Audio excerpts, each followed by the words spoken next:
घ्यावा, ताटीचा दरवाजा बंद करून घ्यावा, गुडघ्यामध्ये डोके घालावं आणि डोकं घातल्याच्या नंतर माझ्या जगाच्या माऊलीनं ढसढसा रडावं. दादा आलाय माझा दादा अंगी असेल भाकर, या आशेनं मुक्ताईनं यावं. आणि आल्याच्या नंतर माईबाप त्या ठिकाणी झोळी उघडून पाहते तर दगडा विटा माती शिवाय काही नाही दादा झोळीमध्ये. कुठं गेलाय माझा दादा? मुक्ताईची नजर त्या ठिकाणी दादाला शोधते, परंतु दादा काही दिसेना. कुठं गेला असेल दादा? पाहावं त्या ताटीतून पाहावं तर जगाचा मालक माऊली ज्ञानोबा त्या ठिकाणी ताटी बंद करून बसले आहेत. बसतानाही असे बसले, आपलं डोकं दोन्ही गुडघ्याच्या मध्ये घातलंय आणि जगाचा मालक ढसढसा रडतोय. दादा जगाचा मालक रडू लागलाय.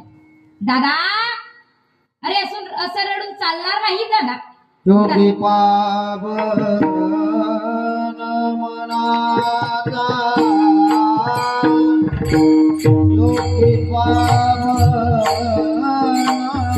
मनाचा, योगी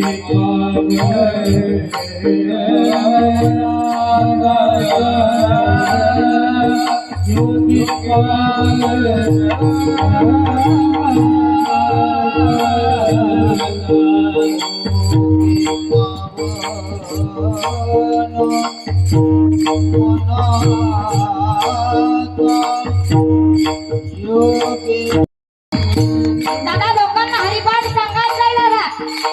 दादा अमृत अनुभव लोकांना सांगायचंय. दादा असं चालणार नाही. दादा विसोबा काही परकायचा दादा बाई. दादा विसोबा काही परकायचा दादा, चालणार नाही. असं लोकांना फसायला तुम्हाला सांगायचंय. दादा माफ करा ना त्या विसोबाला, चालणार नाही. दादा अहो ऐका ना दादा. दादा जीभ दाताने चाबिली, दोन्ही 32शी ताडीली. आपल्याच दातानं जीभ चावली म्हणून कोणी जीभ तोडून टाकतं का दात काढून टाकतं दादा? असं चालणार नाही दादा. दादा ऐका ना दादा. दादा मिथ्या कल्पना मागे सारा, ताटी उघडा ज्ञानेश्वरा. ऐका ना दादा. संत याला म्हणतात, संत तोची जाना जगी, दया क्षमा जाची रंगी. मैबाप दादा असं चालणार नाही दादा. दादा या बाहेर, विश्वाची जननी बनायचंय दादा. तुम्हाला हरिपाठ सांगायचंय दादा. त्या ठिकाणी ज्ञानेश्वरी सांगायची आहे दादा. चालणार नाही दादा. दादा बाहेर या. दादा बाहेर या. माफ करा त्या विसोबाला. दादा बाहेर या.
दान दे बापा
Oh